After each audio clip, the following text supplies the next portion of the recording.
Welcome to Discover Daily by Perplexity, an AI-generated show on tech, science, and culture. I'm Alex. And I'm Sienna.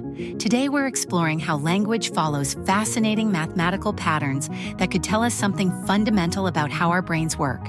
But first, let's look at some developments in space science and molecular biology that have scientists rethinking some basic assumptions. Earth bacteria rapidly colonized samples from the asteroid Ryugu, surprising scientists who had implemented rigorous containment measures.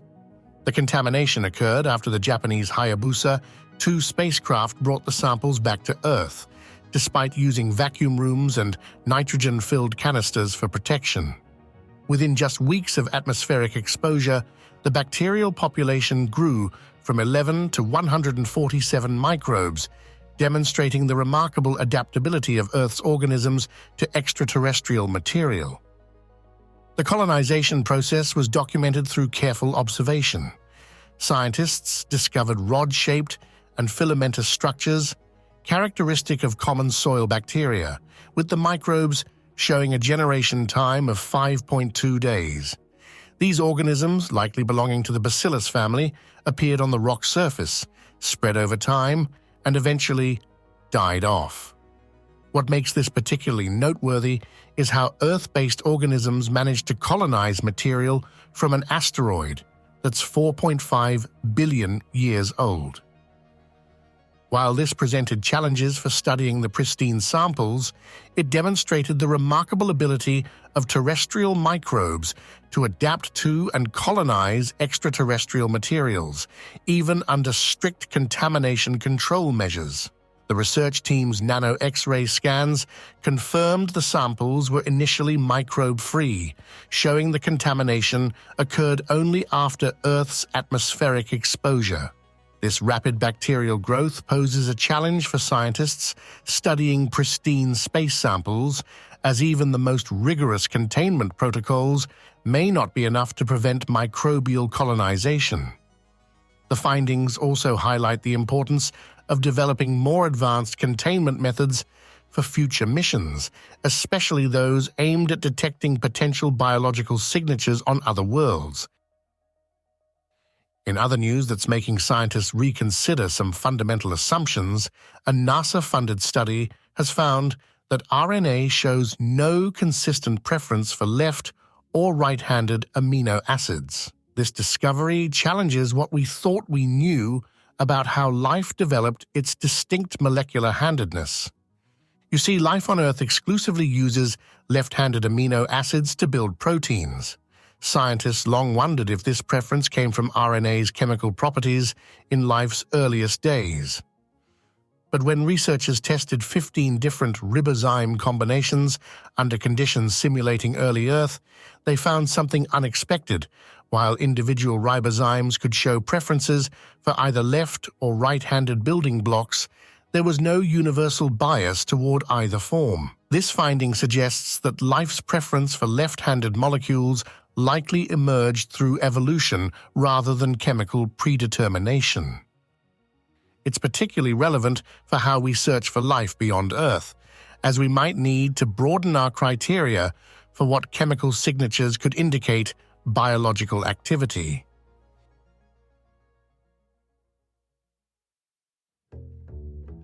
Sienna, speaking of patterns in nature, I understand you've been looking into some fascinating mathematical regularities in language? That's right, Alex. Scientists have found that human languages follow a remarkably precise mathematical pattern known as Zipf's law. While it's often simplified as a single relationship, research shows that word frequencies actually follow a more complex three-segment structure, though generally the most frequent words appear more often than less frequent ones, following a power law distribution. This pattern appears consistently across vastly different languages, from German to Russian, French to Italian.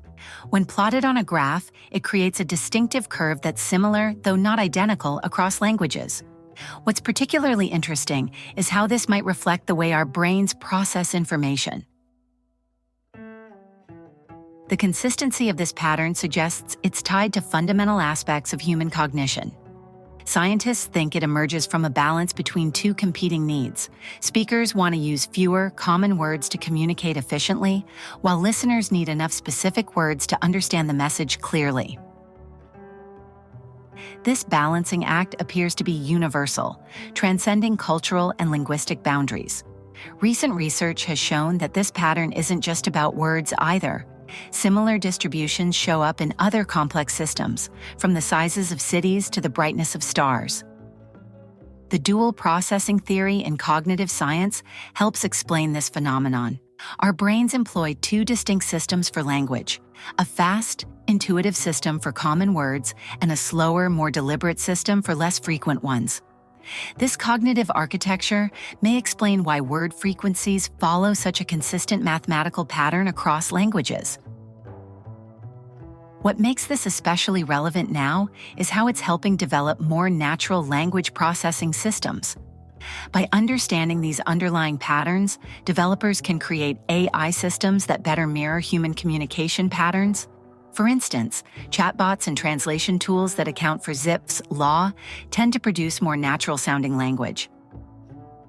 The discovery also raises interesting questions about language evolution. Did this pattern emerge because it's optimal for human cognition? Or did our brains adapt to process language in this way? Researchers are now investigating how the three-segment structure of word frequencies might reflect different aspects of language processing and evolution. These questions are driving new research in cognitive science and linguistics.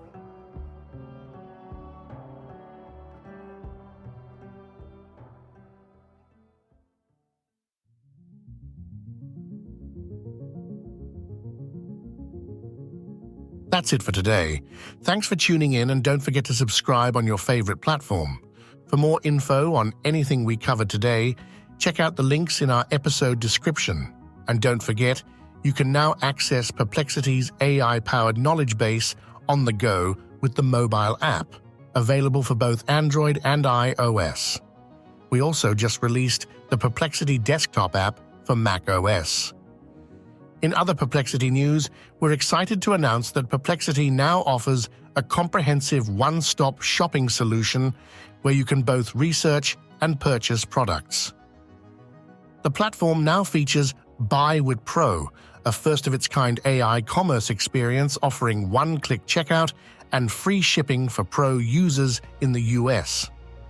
There's also an innovative Snap-to-Shop feature that lets you find products by simply taking a photo, and an AI-powered discovery system that provides unbiased product recommendations with clear visual product cards. The platform integrates with Shopify to access up-to-date product information from businesses across the US, making online shopping easier and more efficient than ever. We'll be back with more stories that matter. Until then, stay curious.